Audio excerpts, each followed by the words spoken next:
All right, what's going on, ladies and gents? Welcome back to the channel for another market update. Hope everybody had a lovely day. And with that being said, dive into the TA.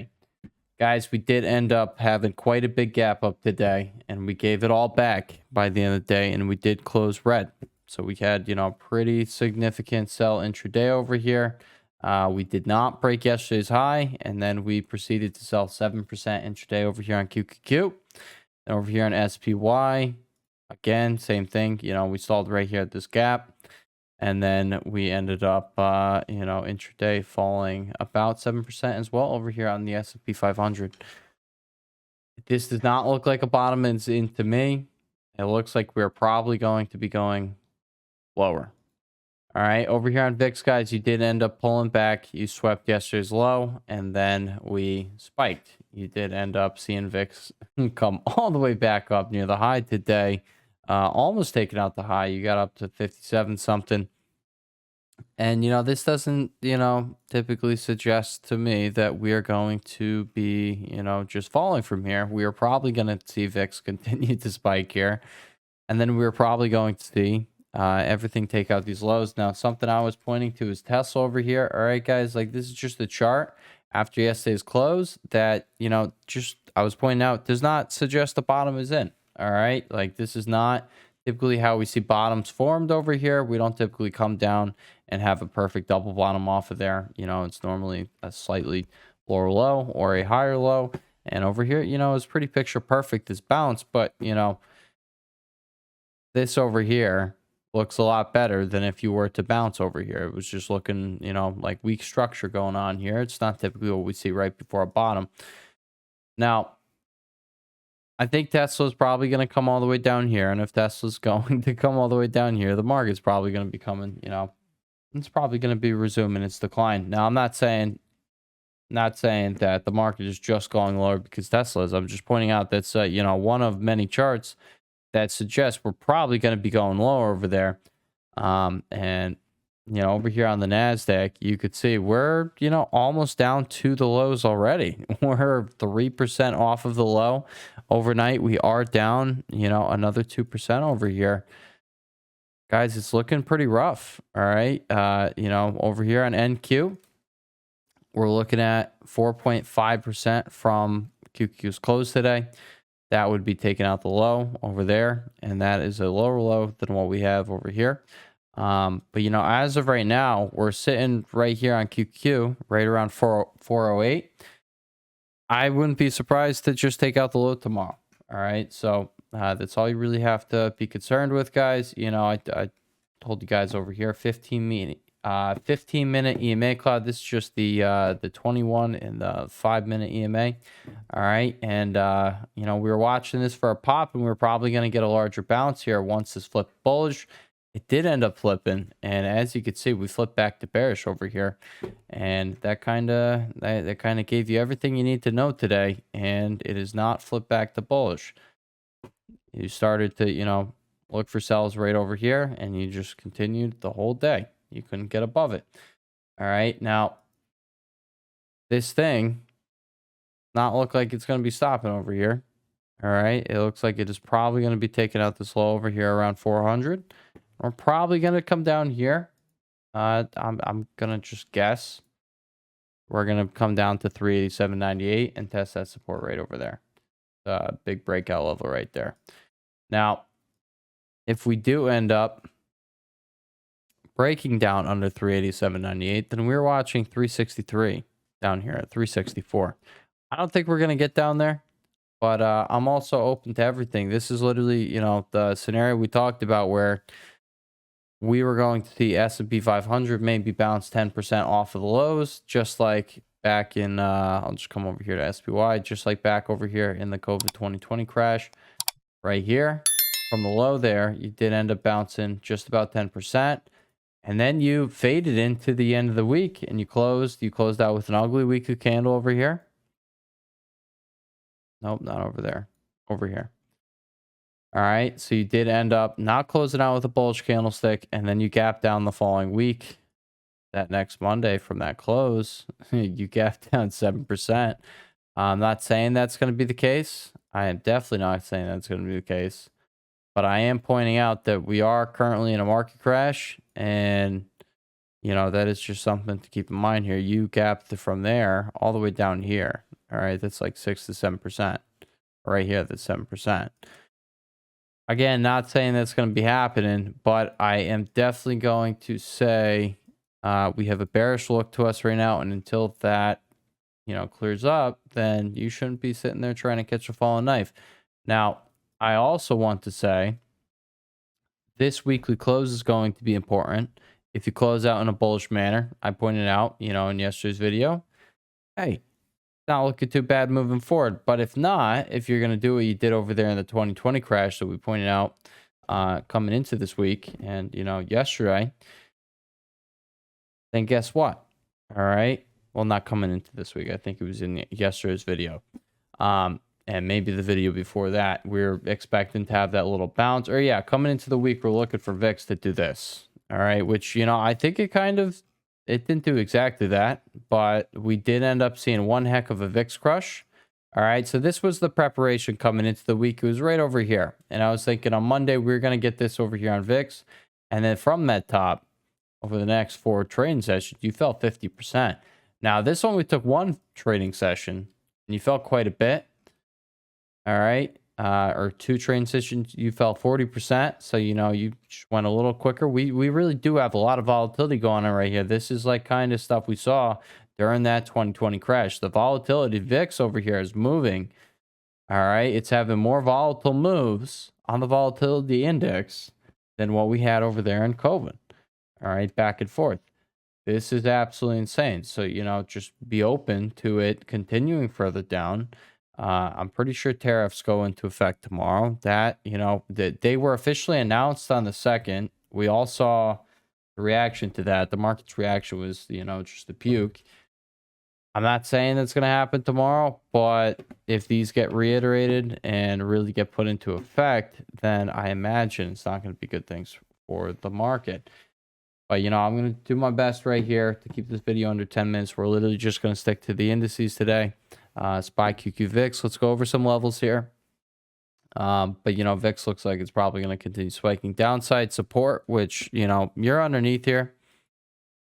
You're already sitting all the way down here. So, support, it's going to be 479.98, which is around the 50% retracement right here from the whole 2020 low to the 2025 high move over here. This whole move, that is the 50% retracement. All right, which aligns, perfectly with 479.98. So look for a reaction there. But if you get there, I imagine you're not just going to test here and immediately bounce back up. You're going to make a lower low. So underneath there, support, the next support, 459.44. All right, all the way down there. We're going to add on one just to have something a little bit closer there to watch out for a reaction. All right, so underneath 479.98, we're going to be watching a 466.43 and then 459.44 and then 450.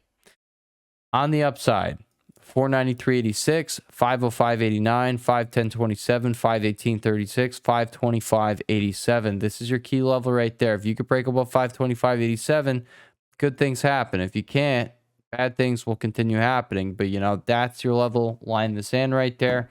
That, if you take it out now, then yeah, we probably do have, a short-term bottom here where we're going to get a bounce for a few weeks.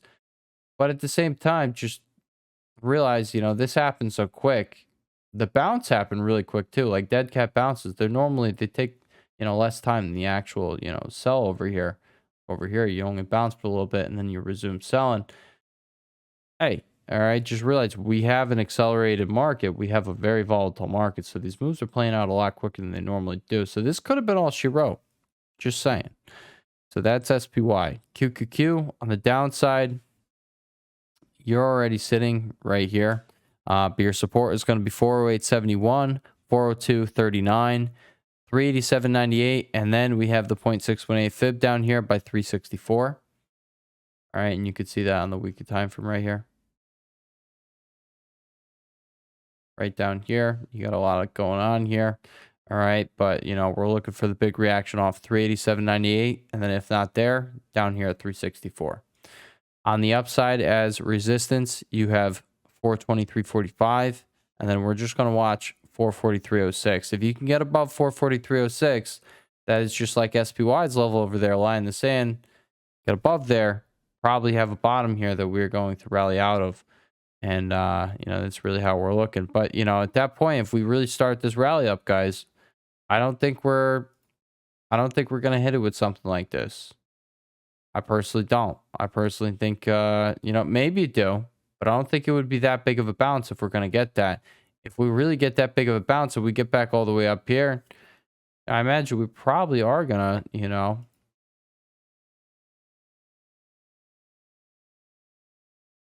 just saying. Just saying. I'm not saying it's 100%, but start putting in that bullish structure here in the weekly time frame. It's not going to be looking too bad. And if you close out the week strong over here, then that sets us up for bullish next week. And, if you somehow get back up here, and then next week somehow you're up here, that's going to, turn this whole chart around. But I don't think that's going to happen. So that is that. All right, so that's buying QQ, support and resistance there. I'll just, show you guys the IWM chart over here. This thing looks god awful. You look like you're about to take out the low. You already did take out the low. You come over here to R2Y. You definitely did. Yeah, I mean, guys, it's looking pretty ugly over there. All right, so you had that, and then you come over here to, you got the Dow going on, guys. Like, everything's just, it's a crash mode. There's no reason to try and catch these things. If I had to point out some things with strength here, I'm going to point out NVDA, just because the NASDAQ is pretty close to the lows, and NVIDIA is still about 10% off the lows. I know this is not a good looking chart, but it does show us relative strength compared to, other things. Like, just look at what Tesla's doing. It's already back down to the lows, and it had a very sick bounce. Look what Apple's doing. Down to new lows, and it had a very sick bounce. Really big bounce. But then from that high, it's off 12%. Look what Microsoft's doing. Not terrible. Amazon, not terrible. Google, not terrible. But again, guys, these all look like crap. Just keep that in mind. Like, the market's a crash mode. You got no reason to, try and catch this thing right now. I told you I would let everybody know when things start turning around. And, it's going to be a process. It's going to be like this where, we come back, we pull back. We're probably going to put in a higher low, sometime. We're going to develop that bullish structure. Like over here, you develop this inverse head and shoulders pattern. And, all the inverse head and shoulders is you are making the higher low and then pushing up off of that. That creates your bullish structure. Bulls push off a bullish structure. So, screw the inverse head and shoulders. You're just trying to develop some sort of structure. And right now, you don't have anything. So just realize, like, there's going to be a time to buy, but that's even going to take weeks to play out. All right. So keep that in mind if you're buying. Long-term investors, that's another thing. I talked about that in yesterday's video. I think things like Google over here, I think Amazon, Microsoft, Apple, I think they're all good buys. I think these are, things that are probably going to hold up better than the overall market. I know everything seems really scary right now, but at the end of the day, they have over time. They're probably not going to stop doing that over time. They're going to hold up better than the overall market. So that's that. All right. I wouldn't be sitting there trying to, bet the farm of Tesla right now. It's probably coming a little bit lower. It's not looking how it, this thing looks god awful. All right. This isn't, just free falling over here where, a V-shaped recovery is on the table. Tesla, in my personal opinion, this looks more like a freaking head and shoulders pattern right here. And here's the neckline, and you're about to break that. You're probably going to return all the way back down here, 182. What I'm thinking. And, the low of this whole freaking move, which is pretty crazy, look at 138.80. I don't think that gets hit. All right. I think anybody looking for it to fall lower than here, I think you're a little nuts. You're a little crazy. You're gonna say the fundamental value, says it belongs at $100 or whatever. But in reality, it's probably not gonna have this style move it just had. All right. 250% and then get back the whole entire move. It's probably just not going to happen. If it was going to, continue just on this downtrending path here, probably not going to make the higher low over here and then push up into a new all-time high. So, I'd say discount buying. That's probably what you're getting right now. You're here. This whole area is the golden pocket. Here is going to be around the 0.786 fib from the whole move up. All right. So, that's what I have for you guys today. Bitcoin over here, guys. It's looking weak, but at the same time, it's coming into a really good spot. We talked about the spot. 0.618 fib over here. It's at 73.7K over here. That is your breakout level. That's your 0.618 Fibonacci retracement. You were holding up better than the overall market, but at the end of the day, you came down and you died with the market. Daily RSI is still not in oversold territory. That's probably going to hit oversold territory. You're probably going to see a 70K Bitcoin. Don't panic when it happens. I do think it's definitely holding up better than the overall market. But, at the end of the day, really big spot right here. And that's, all I want to point out here on this chart, on the Bitcoin chart, is really big spot. As far as the Bitcoin stocks goes, they look like crap. Let's just take away all the drawings here. It looks like crap. You guys can see what I see. Coin. Oh, what is that? Looks like crap. You're at support. How often? I've talked about it. How often do we really get, double bottoms that are exact? Not often. If you do get these these bounces, they're normally dead cat bounces. Then you fall a little bit lower, like over here. All right. With that being said, guys, I will catch y'all in the next one. Peace.